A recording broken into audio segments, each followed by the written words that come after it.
everyone. Welcome to another edition of Second Take. I'm your host, Armand Sadler. It is Casual Fridays. I'm wearing my Cornell Big Red gear. Very excited about today's show. Anthony is back. Anthony, how you doing? I'm doing pretty good. I got a broken arm, but, you know, I'm living. Good. Bill, how are you? I'm good. Today was my last day of my sophomore year of college. I'm officially a junior, and that is something very scary. Yeah, you're getting old, Joe. I don't know. I know. I'm kind of worried about you. I think I see some gray hairs already, too. All right. All right, let's jump right in. We got a funny story. Recent national championship winning quarterback Jameis Winston was caught shoplifting for $32 worth of seafood from the market. His excuse was that he forgot to pay.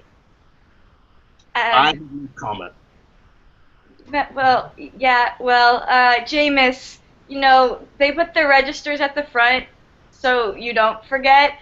Why he needed all of that seafood, especially crab legs, I don't know. He obviously didn't get very far with it. And he says when you're like in the spotlight like I am, this kind of stuff happens, and he's just become a joke on Twitter. There's all these memes about him now. Don't steal crab legs. We're gonna make fun of you. Yeah, I don't think that was the smartest thing for him to do, to steal some crab legs. It's just a dumb thing to do. You don't steal. You're a Heisman Trophy winner. You're gonna steal crab legs. Like, that's anyway. Yeah, hopefully this doesn't affect his team. I know it's giving him a bad rep nationally, but it doesn't affect him. He's suspended from the baseball team. Really? Yeah.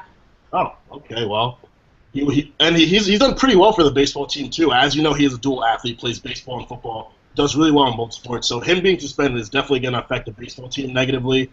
As long as it doesn't affect him in football, because that's clearly his better sport, I think everything should be okay. But next time, don't forget to pay for your seafood, bro. And let's move on. The NFL draft is a week away. Very excited about that. Very excited to see Johnny Manziel go number 1. Jadeveon, baby. Jadeveon's going number 1. No, Jadeveon Clowney might not be going number 1. Clearly, the Texans have QB needs. We've talked about this so many times. They need a quarterback. I am telling you right now, Johnny Manziel is not going first pick in the draft. He will go maybe 5th. 3rd. No. Johnny Manziel's not going first. I don't understand your hatred for Johnny Manziel. I see it like it is. You know, I see this guy who is decent. Oh my. Decent. The guy is he's way above average. There's no question about it. Johnny Manziel might be better than some of the quarterbacks in the NFL right now. Like who? Like Ryan Fitzpatrick, like Josh Freeman. Like Josh Manziel is not an NFL quarterback. Well, he will be, and he's going to be. He's not going to be a good one because his technique will not work in the NFL. Says who? Colin Kaepernick, Andrew Luck, RG3, all these running quarterbacks, they've had successes. Like, why is Johnny Manziel going to be any different than them? Just trust me when I say this, Johnny Manziel will be an NFL bust. I can't trust you because you're looking through your Texas Longhorn lens. It has nothing to do with that. We haven't played A&M in 2 years. Oh, please. You can't honestly tell me your opinion of Johnny Manziel has nothing to do with the fact you're a Texas Longhorn. It has nothing to do with that. We don't even play the Aggies anymore. That is done. If he was a Sooner, it'd be a different story. Okay, well, we'll see what happens. One story I'm sure Jill is very happy about. One of her favorite quarterbacks, Vince Young, was recently signed to the Cleveland Browns. I will let her go on her little spiel about that. I'm so happy. Cleveland Browns, I love you. This is a great decision. We have already talked on this show about how they literally got rid of all of their quarterbacks and they need somebody. Vince Young is the answer, and I'm so happy. He's been working hard. He is ready to be back in the NFL. Thank you for giving him a chance. He will not disappoint you. Vince Young is forever the best. And it's the comeback time, man. It's the return. We got this. Yeah, he'll be great as a backup quarterback for Johnny Manziel. I think that would be pretty good. I'm pretty sure Johnny Manziel is going to go to the Cleveland Browns and just take that spot right away from Vince Young. I'm like almost positive that's gonna happen. My thing is that, first of all, you said Vince Young is forever the best. The best at what? The best out of who? The best. The best in the world at life. Okay, well, going off of facts, Vince Young did very well his first few seasons in the NFL. He fell off a lot. I'm still not convinced that he's NFL ready, so we'll see. Yeah. I'm telling you right now, he knows the game. He knows how to play. He was probably the greatest quarterback to ever play the game of college football. College football and NFL football are very different. How about you tell yourself that about Johnny Manziel? Okay, well, maybe I will, but maybe I'll be wrong. Maybe you'll be wrong too. But No, I'm not wrong. I don't think the Browns should put all their cards on Vince Young as their starting Put quarterback. all their cards on Vince Young. He will not. They're not. They're not going to get two quarterbacks. I'm telling. Their plan is to sign. They're going to draft Johnny Manziel, and Vince Young is. They're not going to draft Johnny Manziel. When they do, I'm gonna tweet you the night of the draft when Johnny Manziel goes. Johnny Manziel would never start over Vince Young. Oh my God. Honestly, I wouldn't mind if Johnny Manziel didn't go number one just to see him go to the Browns and see Joe's reaction. Because I'm sure Twitter is going to be very exciting on that night, and everyone knows I love to mess with Jill, so I would totally troll you. So I can't wait for that. So we'll see. Maybe Anthony will be right. Let's move on, though. The Seattle Seahawks, another smart move. They signed Earl Thomas to a 4-year extension, which will guarantee them another 4 years of being a top contender in the NFL. Everyone talks about Richard Sherman, but Earl Thomas was a very, very, very good defender for them. He's a veteran. He's got playoff experience. He's talented. So he's the best safety. Really? Yeah. He's the best safety in the NFL. Strong words. I think he gets exposed, like not exposed, like that whole secondary is what makes that defense. They have a great front seven, and that secondary, you can't signal out one of those players and say he's the best in this, because as a system together, they are the best secondary in the NFL. I don't question that at all. Yeah, I think that Richard Sherman and Earl Thomas complement each other. Brandon Browner complimented them as well. That they all worked really well together. They all work in the tip drill, so they all know where each other's going to be. They have a lot of good chemistry. I do think Earl Thomas is very good individually, but together, the Legion of Boom is just incredible. So it's another small. He is from Texas. He is part of that DBU, Defensive Back University. He is a Jim Thorpe Award winner. He's a real deal. I think he deserves this contract extension more than anybody. Good for him. It's awesome. True. So we'll see what the Seahawks do, because I can certainly guarantee they'll be in that Super Bowl again next year. Moving on, though, some sad news for the former Patriot Aaron Hernandez was indicted on charges for his jailhouse assault February 25th. Not something you want to hear. He's already in jail. Why he's doing things like this while he's already there to make things look worse for him, I don't know, but hopefully he gets his act together, because he was a very good tight end, and I'm sure somebody would pick him up despite the fact he did what he did. I mean, look, there are teams with needs. Like, there are teams who need good players. Isn't he going to be in jail for a while? I don't know. Well, he killed somebody, so... Well, the facts, they haven't proved 100% that he did do it. How old is he? I believe he did it, but How old is he? That's our opinion. I do not know. He's very young. He just came to the NFL recently, but until he's proven that he killed someone, there's no telling how long he'll be in jail. So if he does get out in a certain amount of time, he could come back to the NFL. Someone will pick him up. But this somebody needs a good tight end like him. But that assault just worsens his case. Like, you just don't do that. I think you say he could get picked up. I mean, being convicted, even if he's not convicted, people don't want that on their team. The Bengals are the only team I would know that would deal with that. Well, Ray Lewis was accused of killing someone, and he came back to the NFL and won a Super Bowl. That was just dropped. He didn't. I mean, that was just a weird situation. But I mean, Aaron Hernandez, this has been going on for a while. He is already in jail. This could just be jail. The Eagles picked him up, so Michael Vick was killing dogs, which is awful. That's an awful thing. What I'm saying, in the U.S. government, is not considered as bad as killing a human. Fair. That's a fair point. But the same way you said Ray Lewis's situation was a sticky situation. Well, nobody has facts to prove yet that this isn't a sticky situation either. Like you can't just go by what you hear because the media is very flawed and he's been out of the league for a while though, dealing with this case. True. I don't know. I just think it's a bold claim to say someone would pick him up after all this, especially if he gets convicted. No. Oh no! If he gets convicted, he's gonna be in prison for a very long time because he killed someone. Yeah. If he doesn't, I mean, he could change. Who knows? He was a great tight. Like him and Gronk together were, like, nobody was stopping them. Nobody. All right. Well, maybe he should stop trying to kill people. That's probably a good suggestion, Joe. I appreciate you saying that. I'm here to help. Let's move on to some MLB, though. This past week, Yasiel Puig went 4 for 4 against the Twins. That's his fourth career four-hit game, I believe. Pretty big deal. I know Joe has made some arguments that he's one of the best players in baseball. I love Yasiel. I love him. I mean, you heard it, but I don't think he's there yet. But I think that he's doing some pretty great things. This is a season and a few months for him. So it's good. It's good that he's doing what he's doing, and I think the Dodgers made a really good move in picking him up. So we'll see. As long as he gets his act together, I think he'll be a very, very good baseball player.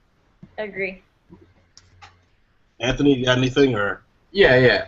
I mean, I don't know if it's even 162 games that he's played, but give him another season or two. Pitchers are going to figure Yasiel Puig out as a hitter, and they're going to know how to pitch to him. Happens to everybody. He's young. He's really good. Don't get me wrong. He's amazing. The way his swing is like right on point. He's fast. Like he's really fast. And his arm, he has a cannon. Like we've seen it. MLB. We've seen it top 10 plays all the time. That gun in the outfield. Like no, you're not tagging up on Yasiel Puig. But I'd say give him a couple more years and he'll cool down. Yep. Moving on, more MLB news. Bryce Harper will be getting thumb surgery. He'll be out for some time. It's a pretty bad loss for the Nationals. I know Bryce is their best player, so their offense and defense will be lacking there. He should be back soon, so hopefully they don't fall off too much. They do have some other solid pieces, so I'm not too concerned for them. Hope for a speedy recovery for Bryce. He's one of my personal favorite baseball players. So hope for that. This past week, Joe Torre made some comments on pine tar and how there's been some talk about it being legalized.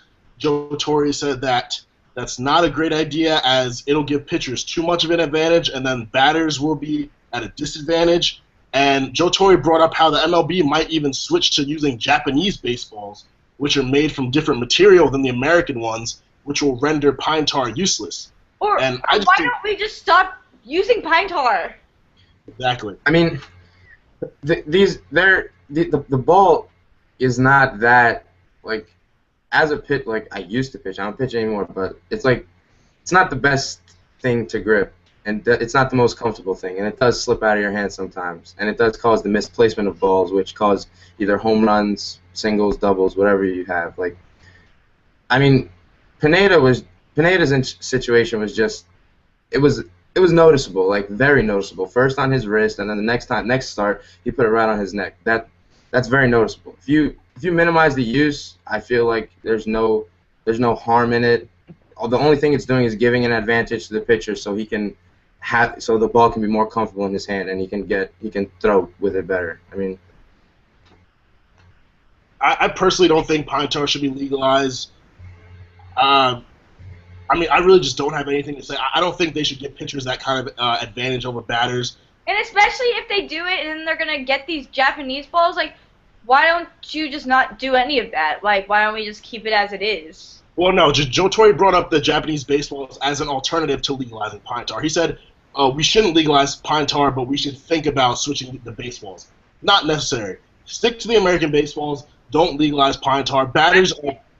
It's been working for quite a while, so why change it? I actually agree. Me and Jill usually don't agree on things, but that's one thing. Wow, this is like a second take first, an agreement. Oh, don't worry. We'll probably be arguing very, very soon. Oh, just wait Moving on, though, to a big topic in the NBA lately, the Los Angeles Clippers and Donald Sterling, and Jill is Let literally me talk about this. crazy. Okay. Well, for those of you who don't know, Donald Sterling, the owner of the Clippers, was reported having a conversation with his girlfriend in which he said some very questionable things. I've listened to the tape. I've heard what the girlfriend says. She really does egg him on. I think it was kind of staged. Regardless, he still said some stuff. The girlfriend was seen, posted a picture of her and Magic Johnson on Instagram. Donald Sterling did not like that. Said, don't bring black people to my game. He said a lot of stuff, but that was the stuff that really got it famous. Everybody's coming out saying we're not going to go to any more Clippers games, blah, blah, blah, blah. Adam Silver, the new commissioner of the NBA, this was his first big deal. He gave him a $2.5 million fine, and then he banned him for life. Everyone was celebrating this punishment, and I thought it was terrible, because no one should celebrate that. First of all, $2.5 million is literally pocket change to him. Donald Sterling is worth over $1 billion. The Clippers are worth $575 million. Secondly, a lifetime ban. He's 80 years old. I don't need to say it. We know what that means. Yeah. And then also, they're going to try to force him out. Everybody's saying, make Donald Sterling sell the Clippers. He has said he is not selling the Clippers. Okay. As I've said, they are worth at least $575 million. They could sell for closer to $600 million or more. That's a lot of money. A lot of people won't want to pay that. Secondly, in order for them to do a force out, it has to comply with Article 13. Article 13 would only allow a force out if there's a financial problem, which I've just said there's clearly not, if he was discriminatory in the way he ran the team, which he is not. He has not said black people can't buy tickets. He has still sold tickets to black people. He still has black players, black coaches. The team was not run in a discriminatory way. And then the third thing, which is maybe the only way it could work, is the lack of morals clause. But then it's saying who decides what's moral and what's not. And that's going to be really difficult. If all the team owners have to vote on this, and it has to be a 3/4 ruling to get him to be forced out, I would be shocked if this actually happened. First, because a bunch of team owners arguing over something, I don't see that ever coming to a conclusion. I see them as businessmen. I think that they know that Donald Sterling is a businessman. He bought the Clippers for $12 million, and now it's already valued at $575 million. That's incredible. He bought them in the 80s, and it's become that much in just 30 years. He's a great businessman. I think these other businessmen will see that, see the situation, see he's already old. It's going to be passed down through his family just to leave it. Also, Donald Sterling is an attorney. He is a very vicious litigator, and that's how he is known. He will sue the NBA if they try to force him out. He can sue them for expulsion, he can sue them for breach of contract, and he can sue them in an antitrust case. I would just say to leave it. It's not worth it. He's already, and then a post was released that Donald Sterling now has prostate cancer, has been battling that. Leave it. Just leave it. That's how I see it. Yes, it sucks that he's been saying these things, but it's done. He's already not allowed to be at the Clippers games. Oh, yeah, he has to watch them in his mansion, and still get paid. How hard is that? But again, I don't think the punishment was that big. I think it's just going to be a messy situation that neither the NBA nor the Clippers need to deal with, and right now it should just be left alone. The fact is, though, that people like this shouldn't be a part of what you call the National Basketball Association. Exactly. That's why it was right for them to do what they did. He doesn't. If he has those kinds of feelings, he does not. People with those kind of ideals should not be ahead of an NBA team. They should not run an NBA team. It's not right. I promise you, more of the owners feel that way. He was raised the way he was raised. I mean, I've read a lot of things. I've been watching TV too about his story, his family, and when he was raised not really respect everybody. He was his group of people were against another group, and they were against another group. So everybody hated each other. So he wasn't he wasn't open to diversity. So that's the way he lives. He's been taught that. He was born in the 1930s. You have to think about the time. A lot of people that age are going to still have these thoughts. Exactly. And if you have these thoughts, you should not be a part of the NBA. That's all I'm saying. I don't think that you can say on that because any team. Because look idea at is Michael how the Jordan. team Michael works. Jordan has come out and says he doesn't like black people. What's the difference there? Just because he is black, it's not a problem?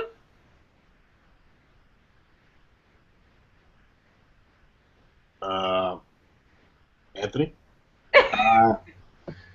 That is so irrelevant. It's so, No, look, it's not irrelevant at all. Michael Jordan is God. Number one. Michael Jordan. So God doesn't like black people. I would like to see where he's openly said to an interviewer, I want the quote to be, I don't like black He people. has never, he has said that he does not like black women. Okay. Well, that's different. That's the whole No, I'm difference. not done. He has also never tried to donate anything to black people. Y'all buy his shoes, but he doesn't even care about y'all. What do you... He has openly said that he does not embrace the black community. I've never heard any of this, and this is shocking to me. I don't see Michael Jordan as the type of person to say that. But that's kind of off topic in my opinion. I completely agree with what Anthony said. There's no room for racism in the NBA. Regardless of the fact you have black players and a black coach, you cannot make statements like that and own a team in the NBA. It's just something that can't happen. And yes, he was born in the 1930s, but times have changed. Like, he lived through the civil rights movement and all that. So as everyone else has become accepting of black people and seeing them as equals, that's kind of something he should do as well. Black people are in the NBA. They're some of the best players in the NBA, so they should be respected. There's a black president. There are black CEOs, black lawyers, black doctors. We should be we are equal to Caucasians. So I completely agree with you, but I'm telling you, we all know this is clearly not how I feel. But in Donald Sterling's view, first of all, the fact he was raised during that time means something. You have to realize what he is hearing, what he is seeing for a majority of his life, okay? We all know there's still racial tensions in the U.S. That is not anything new. So to say, yes, the laws have changed. You cannot be legally discriminatory. But that does not mean people's mindsets have changed. There are plenty of old people I know who still make extremely racist comments. And you just go, they're old. You have to think about what they grew up in. Our generation's going to have the same type of problems just with something else. You know, as generations come and go, we see new views on stuff. Our generation is very racially accepting. The generations before us aren't. And if they grew up that way, if that's what they saw, especially at a young age, I mean, you have to realize, yes, I agree. There is no place for that in the NBA. But I was never shocked that he said that. Of course he thinks that. Of course he thinks that. But it was also a private conversation. It's not like he said this publicly to the media. I think that would be a completely different case. I mean, if you listen to the whole discussion, yes, he says that, but he also says some other stuff. Yeah, I think he was set up, but... Oh, he was definitely set up. The way the girlfriend was talking, she goes, if I could change my skin color, I would. No one's talked about her saying that. Yeah. No one's talked about the fact he has a girlfriend and a wife. That's a whole nother story. But I do want to address one thing you said, because your whole take on this was that they should just leave it alone. And I don't want to personally attack you, but you do know I like to mess with you a little bit. So, seeing as how you're a very, very big Texas Longhorns fan, if Donald Sterling was a part of the Texas Longhorns organization, would your suggestion still be to leave it alone? We already had that. Darrell K. Royal was one of the biggest racists known in Texas. And what was the result of his racism? Did he outwardly express that? Yes. And what came of it? Well, may he rest in peace. Okay. We left it. We all know. All the players knew. He didn't care about them. I mean, he ran the team. If you saw the Ernie Davis movie, he was the coach of Texas when they played Ernie Davis. He was an outward. Everyone knows he was racist. Okay, I think you're kind of avoiding my question. I just want to know, what would you still want them to leave it? Like, just answer that question. Would you want them to leave it alone if that was the case in Texas? He did leave it. I just don't think that's enough. Racism, there's no room for racism anywhere. And I completely agree. We never banned Daryl Royal from any games. We never did anything against him. This guy already cannot go to the games. He cannot make decisions for the Clippers anymore. So he's really the only thing that he is part of the NBA is his name is on who owns the team. It's gonna go to his wife right as he moves on. All right. Well, let's move on to the playoffs. I'm sure this was a very unfortunate distraction for the Clippers, and they did lose to the Warriors last night. Now they must play a Game 7 on Saturday. That's not the only Game 7 that'll be played. Oklahoma City Thunder will be playing the Grizzlies in Game 7 on Saturday. They had a nice win last night. Very happy with that. The Mavericks and the Spurs will be playing their Game 6 tonight, I believe. Yep. The Rockets and the Blazers will be playing Game 6 tonight. That's the West. In the East, the Heat and the Bobcats. The Heat swept them. Huge shocker. The Wizards defeated the Bulls. I was a little upset about that. I was hoping the Bulls would play a little better, but that didn't happen. The Raptors are beating the Nets 3-2 in the series. They'll be playing Game 6 tonight. And the Pacers and the Hawks will be playing Game 7 on Saturday. So lots of stuff to talk about. I first want to go into OKC and the fact that Russell Westbrook really needs to shoot less. He's killing it. His shot chart is ridiculous, and he always does this in the playoffs. He thinks that he needs to take over, and he takes shots away from Kevin Durant.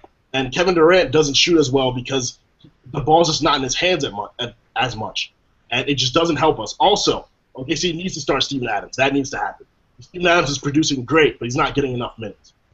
That's my personal take. I don't know how you guys feel about OKC. Well, I think OKC, I want them to win, obviously. And it's been a great series. It's been really fun.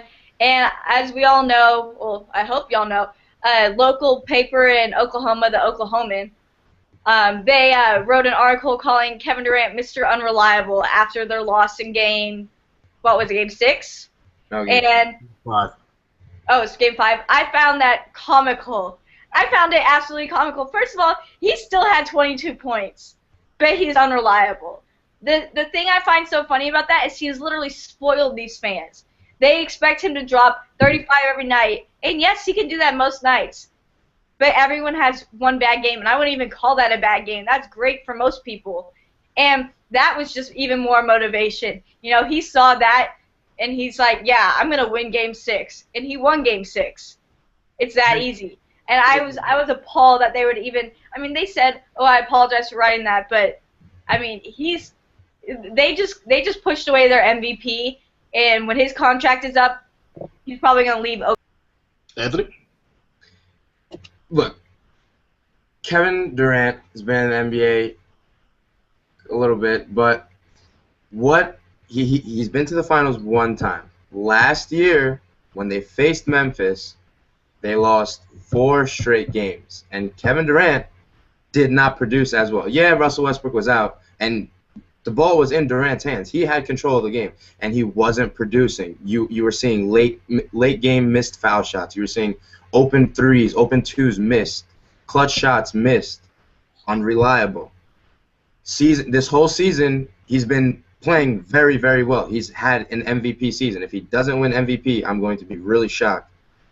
And now that Westbrook is here, now he's played well, but Game 5 was not Kevin Durant's game. He had many chances to just take over that game, and he didn't take it. He's not as aggressive as he should be. And when he is aggressive, like you saw last night, there's no stopping him. And the fans just want more from Kevin Durant. That's all they want. That he's not giving them. That he hasn't given them. They want a ring. They want a championship to be raised in Oklahoma City. That's what fans want. Every fan. If I'm a Laker fan, if they were in the playoffs, they probably would have been an 8 seed. I would have been, nope, Lakers are going to win the championship because that's what the fans want. Like it's that simple. They want championship. So you think it's okay to call Kevin Durant Mr. Unreliable? From the facts of his previous seasons, yes. Because I'm going to ask you a question. Does he have a ring? Does he have a ring? No. Has he performed well in crunch time? Not in season, in the playoffs. In the playoffs, has he? But that's how a ton of players are. We've seen so many players who choke in the playoffs. That's their thing, is they choke in the playoffs. Roy Hibbert, James Harden. Number one, Roy Hibbert is irrelevant in this conversation. We're talking about Kevin Durant, and we're talking about superstars. Roy Hibbert is a subpar player in the NBA who shouldn't have made the All-Star selection. Oh my gosh, I cannot believe you just called Roy Hibbert subpar. Yeah, he's averaging the same amount of numbers that Kwame Brown did. And Kwame Brown was a bust. Kwame Brown was a bust, correct? True. Kwame Brown averaged more points and more rebounds than Roy Hibbert has in the past 2 seasons. What is that? That's a subpar NBA player. That's a subpar. Look, I'm going based on facts. That's a subpar NBA player. Wow. 0 points and 2 rebounds and 8 fouls in the past 2 games, and you're a number 1 seed. And this is your first All-Star selection, and you're going to do that. I told you some players just do that in the playoffs. But you can't just do that if you're an All-Star. Let's talk about what about LeBron? He was called, unreliable, unclutch. Yeah, and what did he do in the playoffs for a while? And what did he do the very next year after he was choking in the playoffs? Oh, but that took a while. What? They called him Mr. Choke and unreliable when they lost to the Mavs because he wasn't showing up in the 4th quarter. And the very next year, he led his team. LeBron James, led his team to an NBA championship. He did that. And you don't think the same will happen for Kevin Durant? He performed in crunch time. When his team needed him, you saw LeBron James. Kevin Durant, I hope you're watching this because you got to be the new LeBron right now. Anthony's calling you out. You got to win the championship this year. I'm not calling him out. I'm going off of facts and what he's produced. Roy Hibbert's going to show up at your doorstep. I've had many friends who've been LeBron James supporters, and after they lost to the Mavs, I would not be quiet about how he was a choker, how he was very unreliable.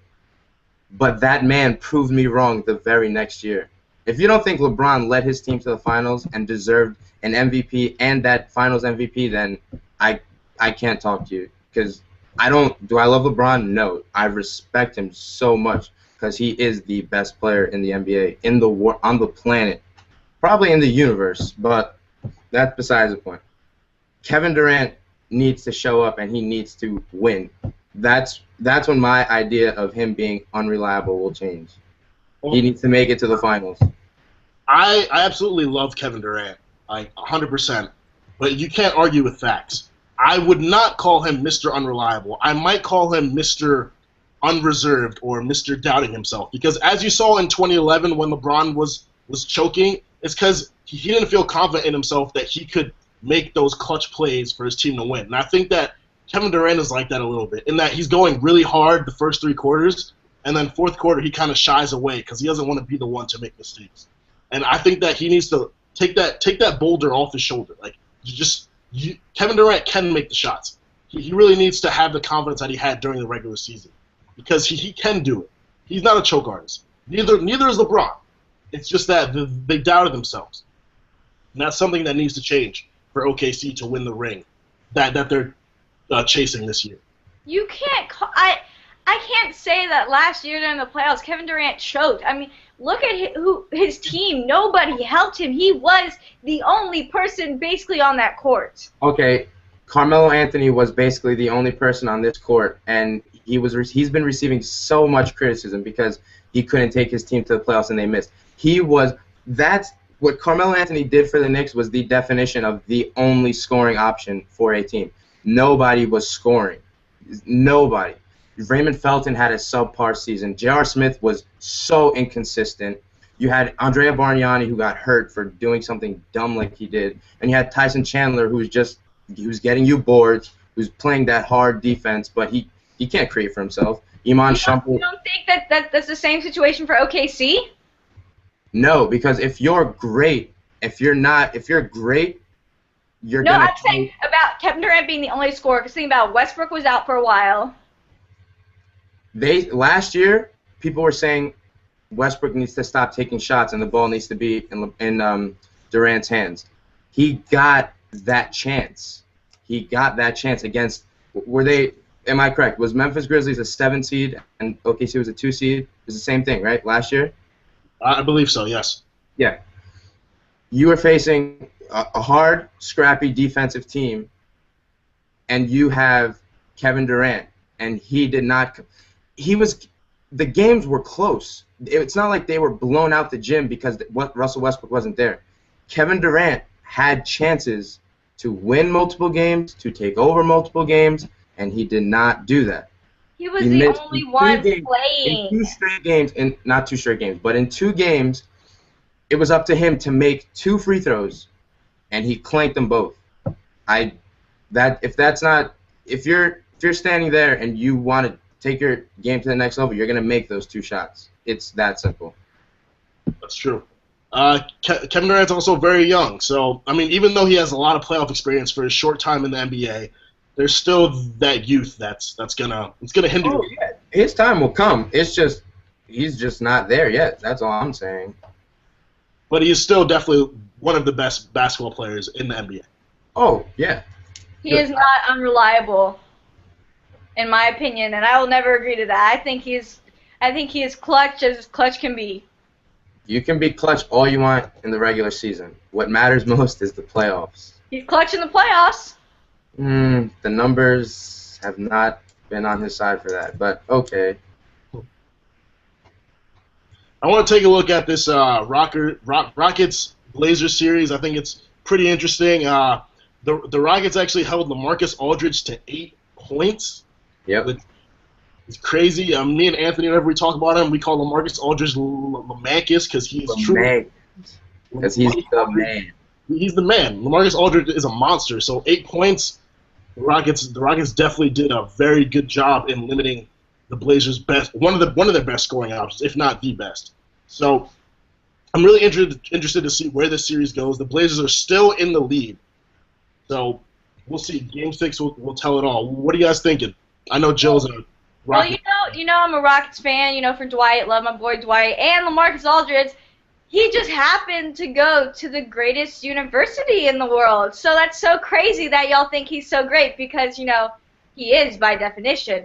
So, again, I am going for the Rockets, so I'm not liking it that he's playing so well. But, of course, I'm proud of that. And he's having an amazing, amazing playoffs. Amazing playoffs.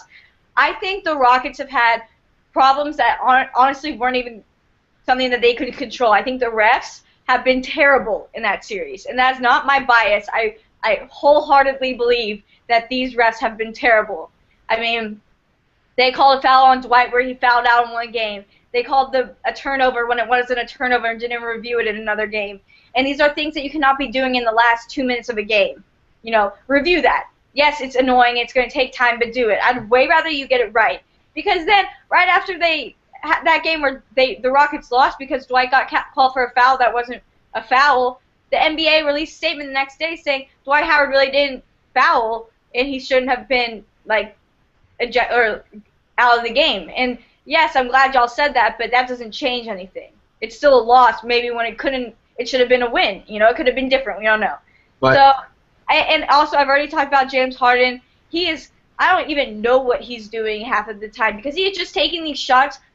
Like he's just throwing it up. Like he just thinks he needs to just shoot, and he doesn't think through his shots. He's just taking them, and he wants to keep it a fast-paced game, and he can just slow it down and think about a shot and take it. I'd way rather he do that. Dwight's playing very well. James Harden and Chandler Parsons is on fire. Chandler Parsons is playing like an animal, and he is doing so well, especially for somebody who's not paid very much. He's probably he makes under $1 million.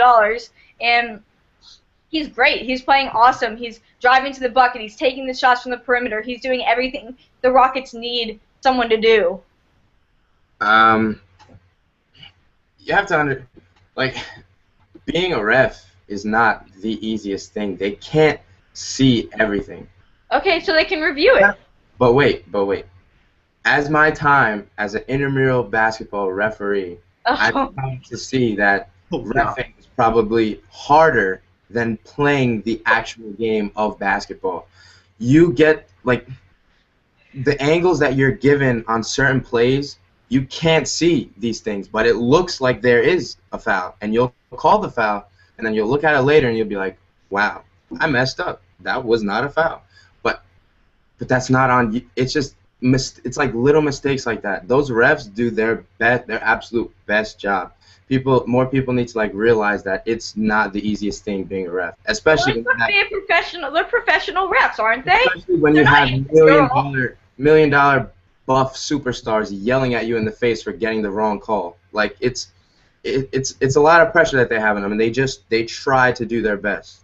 Well, no one forced them to have those jobs. That was their choice. I'm just defending the referees. I'm not defending the refs. I think if you're going to be out there, you're supposed to be knowing what you're doing. Review that. There's nothing wrong with reviewing it. Especially basketball. You can't review a foul. If a ref calls a foul, there's no going back and like, oh, let me see if this was. No, if you once that whistle is blown for a foul, you're not reviewing a foul call.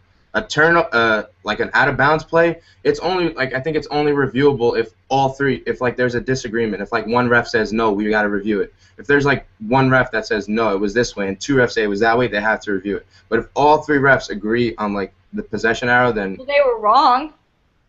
It's not their. It's their perception. It's what they're seeing. We obviously have great angles on our TVs, on our HD TVs. They're live just trying to get the right calls. I mean, you can't knock them down just for getting 1-2 missed calls. They're big calls, but they refed 4 quarters of great basketball. They missed maybe 2 or 3 calls. You have to give them the benefit of the doubt. They work hard. Like, it's not an easy job. And back to the Rockets. I think the Rockets were a little confused in the beginning of the series. They went down 0-2, but I feel like they're starting to get their groove back, and I feel like James Harden is the best scorer on the Rockets, and he's doing his job. He scored 0 points in the second half of the last game, and as soon as it was like 3 minutes left in the game, James Harden basically said, all right, I'm going to put this game away. He scored the Rockets' next 8 straight points, and I said, James Harden is going to win them this series. They're going to go to Portland. They're going to go to Portland tonight. They're going to win, and they're going to bring the game back with all the momentum on their side, Game 7 in Houston, and they're going to take that series, and they're going to move on to the next round. I don't see LaMarcus Aldridge scoring 8 points again, but I don't see him scoring enough. I don't see him having another 40-point game in this whole series. I like what you're saying. I like seeing the Rockets win, but I'm not agreeing with the fact that James Harden is going to be the sole carrier. I think James Harden is weird during the playoffs. We discussed this. I think we discussed this last week that James Harden plays very different. He's as I said, this happens to a lot of players. They get scared in the playoffs. They get nervous. I don't know what it is, but he did this last year too. Yeah, James Harden is definitely very, very capable of putting games away. He just doesn't always do it. I think that he suffers from what LeBron suffered from and what KD's dealing with right now, in that he doubts himself a little bit. And that's just something that a lot of stars need to get over. Because he gets nervous. I said he just lobs it up. He's just throwing the ball. Like, you don't need to take that half-court shot when you still had 20 seconds left on the play clock. James Harden is next. I don't know how to word this correctly, but I'm just going to say James Harden is going to be one of the greatest scorers to ever play this game. Not the greatest, but he's going to be one of the great. If you watch game play-by-play when James Harden gets a ball in an isolation play, whether it's the step back, whether it's his spin, or whether he's beating you, taking a Euro step and laying it up in the basket, half of his shots are with hands, 2 hands, one hand in his face, and he knocks him down. He can make those shots, and that's why he shoots them. I mean, Melo takes – I don't want to talk about Melo right now, but he takes if you want to talk about bad shots, you're going to talk about Carmelo Anthony, because I don't know what he chucks up sometimes, and that's my second favorite player. So, but James Harden knows his capabilities. He's not going to – that step back with a hand in his face, I guarantee you he makes it 7 out of 10 times. He's that good with that step back. And He may be missing shot. He'll get it together. If he doesn't get it together, then you can get on me all you want, but he's gonna get it together. I mean, I hope you're right. I think James Harden's a great player. I would never knock him. I'm just saying how he's playing in the playoffs. It's frustrating as someone who's really rooting for them to win. It's really frustrating to see him take these shots that he wouldn't have taken in the regular season. Yeah. You know, So he's just not being himself, honestly. Yeah. Well, on that note, we've hit the 45-minute mark, so let's hope for James Harden to get his stuff together. I personally want to see the Blazers win. I think they're a great team, so I'm rooting for them to win Game 6. Why are you doing that? I like Damian Lillard. I like LaMarcus Aldridge. I like Nicholas Batum. So I want to see them do well. But Anthony, thank you for joining us again. Jill, it's nice to see you, I guess. Everyone, enjoy the playoffs this weekend, and we'll be back next week.